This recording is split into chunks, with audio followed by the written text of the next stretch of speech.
Do the little things. Some sound advice that's been repeated up and down the country this week as young and old have gathered together to celebrate St. David's Day, Dydd Go Dewi.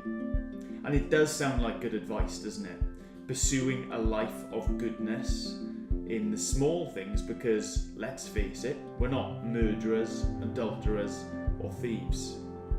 And yet the reality is that even in, or especially in, the small things, we all fall short. Jesus said that the key to living a good life was loving God and loving others.